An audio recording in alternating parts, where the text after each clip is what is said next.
Shaji Sebastian യോഗത്തിൽ പങ്കെടുത്ത എല്ലാവരെയും, പ്രത്യേകിച്ച് നമ്മുടെ ആഘോഷങ്ങളിലേക്ക് എത്തിയിരുന്ന നമ്മുടെ അളിയന്മാരെയും ചേച്ചിമാരെയും മുതിർന്ന കാരണവന്മാരായ പാപ്പച്ചനളിയപ്പനെയും കുഞ്ഞച്ചനളിയപ്പനെയും സ്വാഗതം ചെയ്തു.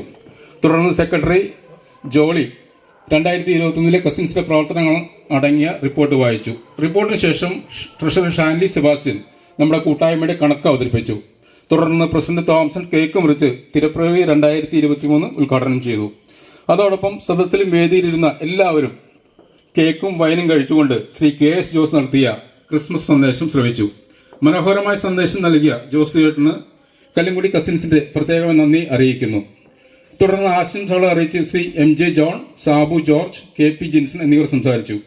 ഇതിനിടയിൽ കരോൾ സംഘങ്ങളുടെ അകമ്പടിയോടെ എത്തിച്ചേർന്ന ക്രിസ്മസ് പപ്പയുടെ വരവ് നമ്മുടെ ആഘോഷങ്ങൾക്ക് കൊഴുപ്പേകി. എല്ലാവർക്കും മധുരപലഹാരങ്ങൾ നൽകിയും കരോൾ ഗാനങ്ങളുമായി പപ്പ നമ്മോടൊപ്പം ചിലവഴിച്ച സമയം ഒരു അവിസ്മരണീയമായ അനുഭവമായിരുന്നു. നമ്മുടെ മുതിർന്ന കാരണവരായ പാപ്പച്ചനളിയപ്പനെ ജിന്നി, സാബു ജോർജ് പൊന്നാടി അണച്ച് സ്വാഗതം ചെയ്തു. കൂടാതെ 75 വയസ്സ് പൂർത്തിയാക്കിയ ഡോക്ടർ ജോജോ സെബാസ്റ്റ്യനെ പടിഞ്ഞാറക്കുടിയുടെ ഉപഹാരമായി ഷാൻലി സെബാസ്റ്റ്യൻ പൊന്നാടി അണച്ച് ആദരവ് പ്രകടിപ്പിച്ചു. തുടർന്ന് +2 പരീക്ഷയിൽ ഫുൾ A+ മാർക്ക് വാങ്ങി വിജയിച്ച നിക്കോൾ ഷാൻലി, ഡിയോൺ ഡെന്നി എന്നിവർക്കും MBBS പൂർത്തിയാക്കി ഡോക്ടറേറ്റ് നേടിയ ഡോക്ടർ ജൂലിയാന ജിൻസൺ, IITയിൽ നിന്നും PhD നേടിയ ഡോക്ടർ നിമേഷ് ജോസഫിനും അതുപോലെ തന്നെ ശ്രീമതി ബേബി പാപ്പച്ചൻ മെമ്മോറിയൽ എഡ്യൂക്കേഷൻ അവാർഡും അച്ചീവ്മെന്റ് അവാർഡും നൽകി ആദരിച്ചു. അതോടൊപ്പം നവദമ്പതികളായ Sebin and Juana, Amal and Jasmin, Gladson and Aneeta എന്നിവരെയും വിവാഹത്തിന്റെ സിൽവർ ജൂബിലിക്കാരായ Joshy and Kavitha, Shanly and Lali, Jolly and Preetha, Shando and Metty എന്നിവരെയും വിവാഹത്തിന്റെ 50 വർഷം പൂർത്തിയാക്കിയ ശ്രീ KV പൗലോസിനും ശ്രീമതി വത്സ പൗലോസിനും മെമന്റോ നൽകി ആദരിച്ചു. ചടങ്ങിൽ പങ്കെടുക്കുവാൻ സാധിക്കാതിരുന്നവർക്ക് പിന്നീട് അവരുടെ വീടുകളിൽ ചെന്ന് മെമന്റോ സമ്മാനിക്കുകയുണ്ടായി. ശ്രീ KP ജിൻസൺ യോഗത്തിൽ നന്ദി പറഞ്ഞ് വിഭവസമൃദ്ധമായ ഡിന്നറും ചേർന്ന് കലാപരിപാടികൾക്കും ശേഷം രാത്രി 10:30 ആഘോഷ പരിപാടികൾ അവസാനിച്ചു. കല്ലുകുടി കസിന്റെ നേതൃത്വത്തിൽ കുടുംബാംഗങ്ങൾ ഒരുമിച്ച് മെയ് 13-ാം തീയതി നെല്ലിയാമ്പതി വിനോദയാത്ര നടത്തിയിരുന്നു. രാവിലെ 6 മണിയോടെ ആരംഭിച്ച് ഏകദേശം 10:30 മണിയോടെ നെല്ലിയാമ്പതിയിലെത്തി. അർപ്പിച്ചുകൊണ്ട് ഒരു 2 വാക്ക് അത് കഴിഞ്ഞിട്ട് കണക്കിലേക്ക് പോവാം. ട്രഷറർ എന്നുള്ള നിലയ്ക്ക് എനിക്ക് വലിയ ബുദ്ധിമുട്ടുണ്ടാക്കുന്ന ഒരു സംഭവമാണ് ഇത്. ഒരു രീതിയിലും അടുപ്പിച്ച് പോകാൻ പറ്റുന്നില്ല, അതാണ് പ്രശ്നം, വേറെ ഒന്നുമില്ല. ഈ 1 രൂപയുടെ കണക്ക് പോലും നമ്മൾ പിടിക്കും. അപ്പൊ ഞാൻ പറയും പറ്റില്ല എന്ന് പറയും, അത്രേ ഉള്ള സംഭവം, വേറെ പ്രശ്നങ്ങളൊന്നുമില്ല. അപ്പോൾ അല്പം പൈസ കിട്ടിക്കഴിയുമ്പോൾ എന്താ കുഴപ്പമെന്ന് വെച്ചാൽ അത് കൂടുതൽ ചിലവാക്കുമ്പോൾ പിന്നെ അടുത്ത പ്രാവശ്യം കണക്ക് പ്രശ്നമായി വരും. എപ്പോഴും നമ്മൾ നടത്തുമ്പോൾ എപ്പോഴും ഒരു കുറച്ച് അധിക ചെലവ് വന്നുകൊണ്ടിരിക്കും. അത് പിന്നെ നമ്മുടെ പ്രസിഡന്റ് കയ്യിൽ നിന്ന് എടുക്കുന്ന കാരണം മിണ്ടാതിരിക്കുന്ന ഞാൻ, അതുകൊണ്ട് മാത്രമാണ്. അപ്പോൾ പ്രസിഡന്റ് അത് അഡ്ജസ്റ്റ് ചെയ്യും, പിന്നെ വീണ്ടും അടുത്തതിൽ വരുമ്പോൾ പിന്നെയും പ്രശ്നങ്ങളാണ്. അപ്പോൾ എന്തെങ്കിലും ആവട്ടെ, അങ്ങനെയൊക്കെ ആയിട്ട് തട്ടിമുട്ടി നമ്മൾ പോയിക്കൊണ്ടിരിക്കുകയാണ്. വേറെ ആരുടെയും കയ്യിൽ നിന്ന് കൂടുതലായിട്ട് ഒരു പൈസ നമ്മൾ വാങ്ങിക്കുന്നില്ല, കാരണം വലിയൊരു ഫണ്ട് നമ്മൾ ഉദ്ദേശിക്കുന്നില്ല. ആ ഉള്ളത് കൊണ്ട് ഓണം പോലെ കഴിയുക, അത്രേ ഉള്ളൂ. കാരണം നമ്മളൊക്കെ ഈ പറഞ്ഞ പോലെ വെറുതെ ബാക്കിയുള്ളതിനൊന്നും നമ്മൾ ഒന്നിനും വേറെ ഒന്നിനും പോകാറില്ല, ഉള്ളത് കൊണ്ട് നമ്മൾ ഓണം പോലെ, അത്രേ ഉള്ളൂ. അപ്പോൾ ഇതിനകത്ത് അടുത്തൊരു കാര്യം വെച്ചാൽ നേരത്തെ ഒരു ഇത് പറയാൻ കാരണം, നേരത്തെ ജോളി നമ്മുടെ ഈ മെമ്പേഴ്സിന്റെ കാര്യം പറഞ്ഞു, ഗസ്റ്റ് മെമ്പറും പെർമനന്റ് മെമ്പറും, അത് നിങ്ങൾക്ക് മനസ്സിലായി ഞാൻ വിചാരിക്കുന്നു. അത് വേറെ ഒന്നുകൊണ്ടുമില്ല, നമ്മളിൽ തന്നെ ചില അംഗങ്ങൾ ചില പ്രശ്നങ്ങൾ ഉണ്ടാക്കി ഇങ്ങനെ പറഞ്ഞു നിൽക്കുമ്പോഴാണ് എനിക്കൊരു സന്തോഷകരമായ ഒരു വാർത്ത കിട്ടിയത്. എൻ്റെ ചേട്ടൻ സണ്ണി ചേട്ടൻ്റെ അവിടെ ഒരു ബിൽഡിംഗ് വന്നു, ഇസാഫ് ബാങ്ക്. ആ കെട്ടിടം മൊത്തം വാടകയ്ക്ക് എടുത്ത് അത് വാടകയ്ക്ക് കൊടുത്തു കഴിഞ്ഞപ്പോൾ സണ്ണി ചേട്ടൻ എന്നോട് പറഞ്ഞു, തോമസ, ഇങ്ങനെ ഒന്നിച്ച് ഈ ബിൽഡിംഗ് വാടകയ്ക്ക് പോയതിൻ്റെ ഒരു സന്തോഷം നമ്മുടെ കല്ലംകുടി കസിൻസ് ആയിട്ട് നമുക്കൊന്ന് ഷെയർ ചെയ്യാൻ താല്പര്യമുണ്ട്. അപ്പോൾ തിരുനാൾ കഴിയുമ്പോൾ ഇനി നമ്മുടെ മാണിക്യമലത്തിൽ പോലുള്ള ഷോപ്പിംഗ് കോംപ്ലക്സുകൾ കയറി വരട്ടെ എന്ന് ആത്മാർത്ഥമായിരുന്നു. എനിക്കറിയില്ല ഞാൻ ഗസ്റ്റ് മെമ്പറാണോ പെർമനന്റ് മെമ്പറാണോ എന്ന്, പക്ഷെ ഒരു കാര്യം ഉറപ്പാ, ഞാൻ കോലഞ്ചേരിയാണ്. അതുകൊണ്ട് അതെ, ഏതെങ്കിലും മെമ്പർഷിപ്പ് ഉണ്ടെങ്കിൽ കോലഞ്ചേരി മെമ്പർഷിപ്പ് എൻ്റെ ഉണ്ട്, കല്ലംകുടി. അപ്പോൾ ഞാൻ പറഞ്ഞു വന്നതെന്ന് വെച്ചാൽ എന്ത് മെമ്പർഷിപ്പിലൊന്നുമുള്ള കാര്യം, നമ്മുടെ ഇവിടെ നിങ്ങളുടെ കൂട്ടായ്മ പങ്കുചേരുക എന്നുള്ളതാണ് മെയിനായിട്ടുള്ള ഉദ്ദേശം. എനിക്ക് തോന്നുന്നു കല്ലുംകുടി കസിൻസ് 6-7 വർഷമായി ഇതിൻ്റെ പ്രവർത്തനങ്ങൾ ആരംഭിച്ചിട്ട് എനിക്ക് ആദ്യത്തെ മീറ്റിങ്ങിലും പങ്കുചേരാനുള്ള ഭാഗ്യമുണ്ടായി. രാജനത് പ്രത്യേകം അറിയാം. പിന്നെ ഓരോ വർഷവും കല്ലുംകുടി 3-4 പരിപാടികൾ പ്ലാൻ ചെയ്യാറുണ്ട്. ഞാനിവിടെ ഉള്ളപ്പോൾ എങ്ങനെയെങ്കിലും ഓടിയെത്താറുണ്ട്. ഞാൻ നാളെ വൈകിട്ട് തിരിച്ചു പോകും. ഈ പരിപാടിയും കൂടെ കഴിഞ്ഞിട്ട് എല്ലാവരും ഒരുമിച്ചൊന്ന് കാണാമല്ലോ എന്നോർത്ത് മാത്രമാണ് വന്നിരിക്കുന്നത്.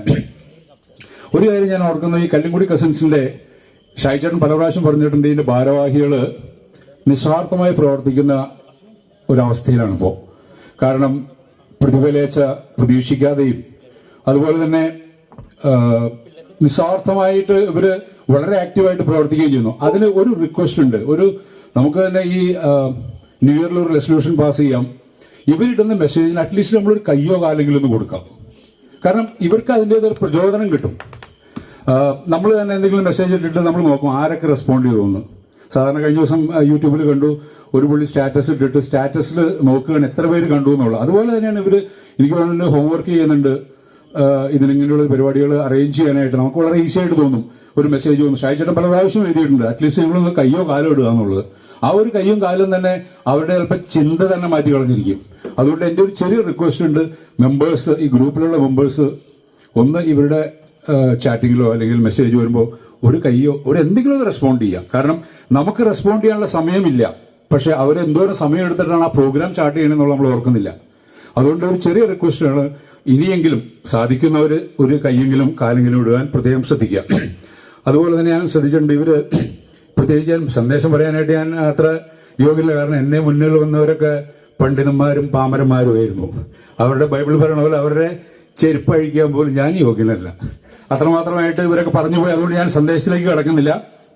ഒരു കാര്യം കൂടി പറയുകയാണെങ്കിൽ, ഈ ഭാരവാഹികൾ നമ്മൾ ഇംഗ്ലീഷ് പറയുന്ന പോലെ they are the unsung soldiers who are working behind the curtain.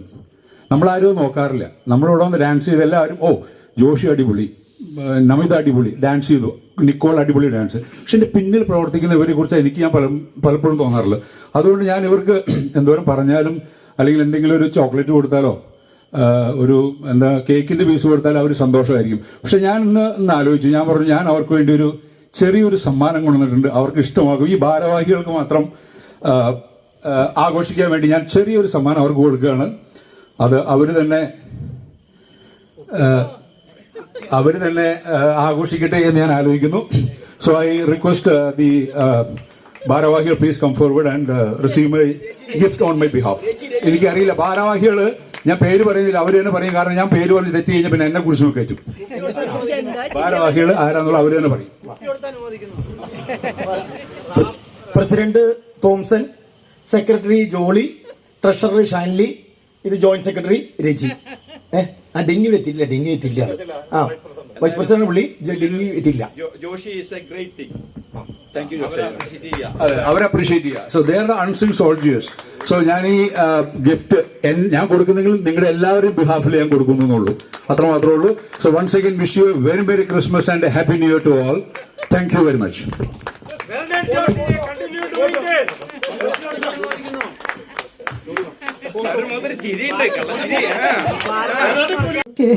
പക്ഷെ കേരളത്തിൽ വന്നു കഴിഞ്ഞപ്പോൾ ഞാൻ അന്ന് ജിൻസേനോട് പറയായിരുന്നു ഞാൻ 0 ആയിപ്പോയിന്ന്.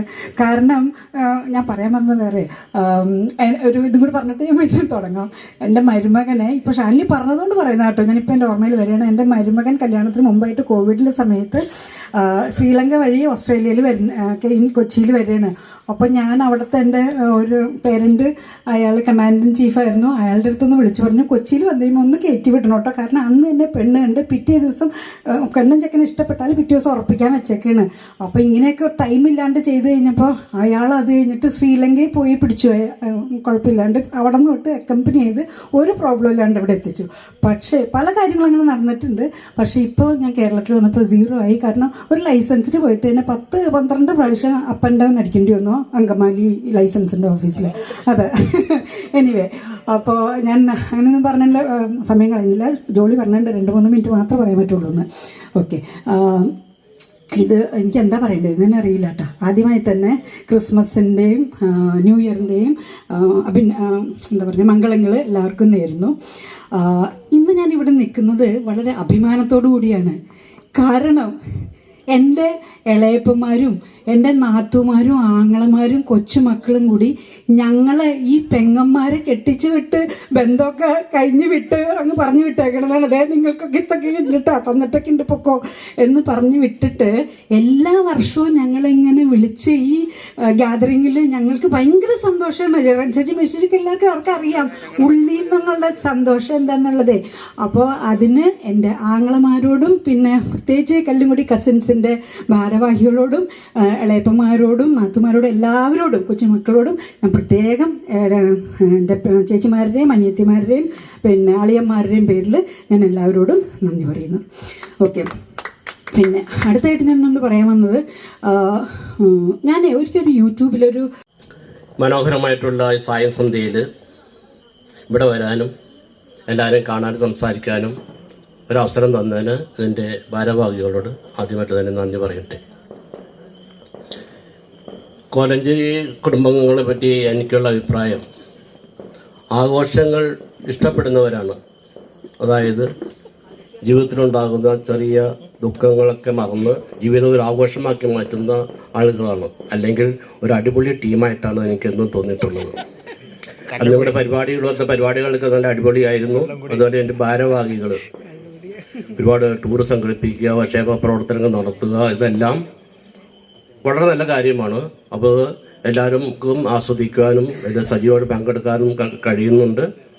അപ്പോൾ ഇതിൻ്റെ ഭാരവാഹികൾക്ക് പ്രത്യേക അനുമോദനങ്ങൾ നേരുന്നു. അതുപോലെ ഇതിൻ്റെ ഭാവിയിലുള്ള പ്രവർത്തനങ്ങൾ, ഇതിൻ്റെ മുന്നോട്ടുള്ള പ്രയാണത്തിൽ എല്ലാവിധ വിജയം ഉണ്ടാകട്ടെ എന്ന് ആശംസിക്കുന്നു. അതിൽ സണ്ണിച്ചേട്ടന് പ്രത്യേകമായിട്ട് ഒരു പുതിയ സംരംഭകൻ എന്ന നിലയിൽ അദ്ദേഹത്തെ ഞാൻ അനുമോദിക്കുന്നു.